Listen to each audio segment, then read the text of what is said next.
سناتا تو ان کی طغیانی رک جاتی. پتہ نہیں تم کس مخلوق کس چیز سے بنے ہو, کس خمیر سے بنے ہو. تمہارے سینوں میں دل نہیں ہے, پتھر ہیں, اور پتھر سے بھی زیادہ کوئی سخت ہے. اشد قسوة من الحجارہ, پتھر بھی اللہ کی ہیبت سے لرزتا ہے اور کانپتا ہے. پر تم کون سے انسان ہو, کیسے سینوں میں دل لیے پھرتے ہو کہ 5 دفعہ اتنا بڑا بادشاہ تمہیں پکارے, حی علی الصلاۃ, حی علی الصلاۃ. ایک تھانے دار پکارے گلستان کالونی کا کہ تمہارا سامنے آ جاؤ, تو سر پہ پاؤں رکھ کے بھاگے. ڈی سی پکارے تو کام چھوڑ کے بھاگے.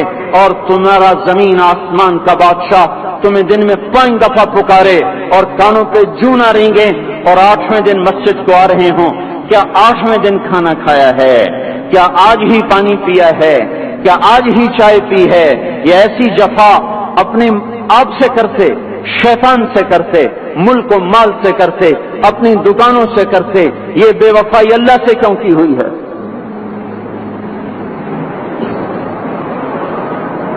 جس زمین پہ سجدہ نہ ادا ہو, اس سے بڑا بھی کوئی جرم ہے؟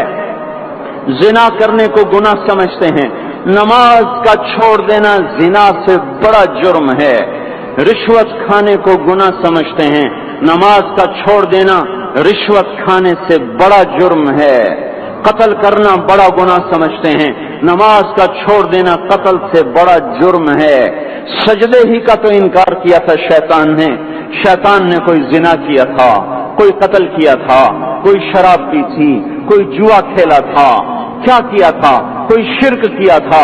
شیطان سجدے کا انکاری ہوا. ایک سجدے کا انکار کر کے وہ ہمیشہ کے لیے مردود ہو گیا.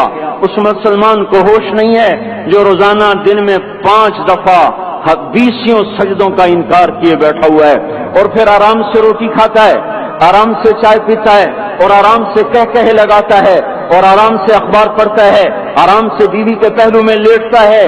ایک سجدے کا انکار ہو کر شیطان ہمیشہ کے لیے مردود ہوا. جس نے فجر کا انکار کیا سجدوں کا, پھر ظہر کے سجدوں کا مذاق اڑایا, پھر عصر کا مذاق اڑایا, پھر مغرب اور عشاء کا مذاق اڑایا. گھر میں نماز پڑھنا بھی چلو نہ پڑھنے سے تو بہتر ہے, پر یہ بھی نماز کا مذاق ہی ہے. اور 8ویں دن سر پہ ٹوپی رکھ کے آیا. 8 دن جس نے اتنے سجدوں کا انکار کیا وہ اس بات سے نہیں ڈرتا کہ کہیں اللہ اسے مردود نہ کر دے. تو کیا ہوگا اس دن جب جن بچوں کی خاطر یا جس نفس کی خاطر اللہ کے بغاوت کی کہ اٹھا نہیں جاتا, آیا نہیں جاتا, گرمی بڑی ہے, سردی بڑی ہے, اندھیرا بہت ہے. کیا قبر کے اندھیرے یاد نہیں ہیں؟ کیا قبر کی گرمی یاد نہیں ہے؟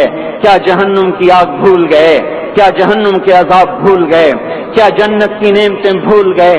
وہ اللہ کا کلام بھول گئے, وہ اللہ کا دیدار بھول گئے, وہ اللہ سے ملاقات بھول گئے, وہ محبوب خدا کی محفل بھول گئے. یہ کیسا اسلام ہے؟ یہ کیسے پتھر دل ہیں جو کمانے میں تو ایسے مست ہوئے کہ ہوش نہیں, اور جب اللہ بلائے تو ایسے غافل ہو جائیں, نہ بوڑھے پر جوڑیں گے, نہ جوان کو ہوش آئے, نہ کسی عورت کو ہوش آئے, نہ کسی مرد کو ہوش آئے, نہ بازار بند ہوں. ارے میرے بھائیو, حکومت سے پیسہ بچانے کے لیے ہڑتالیں کی, 20 دن بازار نہ کھولے. نماز کے لیے اگر دکانیں بند کرتے تو آج اللہ تعالیٰ آپ کو ہر ظالم سے باہر نکال دیتا. کوئی ظالم نہ آپ کے مال پہ ہاتھ ڈالتا, نہ آپ کی عزت و آبرو پہ ہاتھ ڈالتا. دن دہاڑے ڈاکے پڑے, کیوں پڑے؟ کہ ہم باغی ہو گئے, ہم نے اللہ سے بغاوت کر دی. کیا جمعے کے دن صرف اللہ بلاتا ہے؟ یہ جمعے میں اتنے کیوں آتے ہیں اور باقی دنوں میں کیوں نہیں آتے؟ یہ کیسی وفا ہے؟ اور ایسا وفاؤں والا اللہ کہ زمین بولے اے اللہ اجازت دے میں گلستان کالونی کو نگل جاؤں, سمندر بولیں مولا اجازت دے ہم چڑھ جائیں, فرشتے بولیں اے اللہ اجازت دے ہم انہیں ہلاک کر دیں. اور جس کے سجدے کا انکار ہوا پڑا, جس کا 8 بازاروں میں جس کی شریعت کا مذاق اڑایا جا رہا, وہ جس کوئی غیرت جوش میں آ رہی کہ یہ میرے بنے ہوئے گندے پانی کے بنے ہوئے نطفے سے بنے ہوئے میری غذا کھا کر میرا رزق کھا کر میری ہواؤں سے زندہ میرے پانیوں سے زندہ میری روٹی سے زندہ میرے دیے ہوئے گوشت سے زندہ میرے دیے ہوئے نظام سے زندہ یہ میرے ہی منکر بن گئے. 1500 روپے کا ملازم آپ کو چائے کی پیالی نہ دے تو آپ کہتے چل چھٹی کر ہم کوئی اور رکھیں گے. اور جس نے اتنا بڑا وجود بخشا آنکھوں میں چراغ جلائے کانوں میں فون لگائے دماغ میں برق کی روئیں دوڑائیں دل کو دھڑکایا سارے بدن کے تک خون پہنچانے کا نظام چلایا پھیپھڑوں کی فیکٹریاں چلائیں رگوں میں خون پہنچایا ہڈیوں کو غذا پہنچائی اور آنکھوں کو غذا پہنچائی بالوں کو غذا پہنچائی زبان کو بولنے کی طاقت دی دانتوں کو کاٹنے کی طاقت دی دو وہاں نالیاں لگائیں سانس کی الگ کر دی اور معدے کی الگ کر دی اور وہاں پردہ لگایا جو غذا منہ میں جائے تو معدہ کھل جائے اور پھیپھڑے کی طرف جانے والی نالی رک جائے.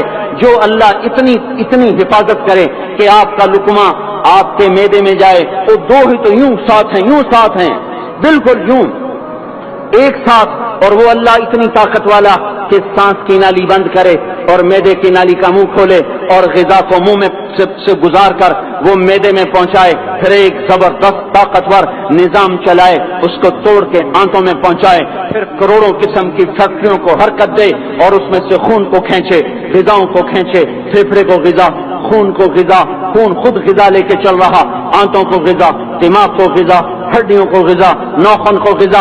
ایک ناخن کھینچ لے تو ہم کیا کریں. کیا میرے مولا کا نظام ہے. یہ ہمارا قبرستان ہے مردہ سیل باہر نکل رہے اور ناخن کی شکل میں باہر آ رہے پھر آگے جا کے اور سخت ہو رہے تھوڑا سا ناخن زیادہ کٹ گیا سارا دن سی کرتا ہے سارا دن ہائے کرتا ہے. یہی ناخن میرا رب کھینچ لے تو ہم تو ایک ناخن کا شکر ادا نہیں کر سکتے. یہ جوڑ بنا دیے سیدھا کر دے تو ہم اسی کا شکر ادا نہیں کر سکتے.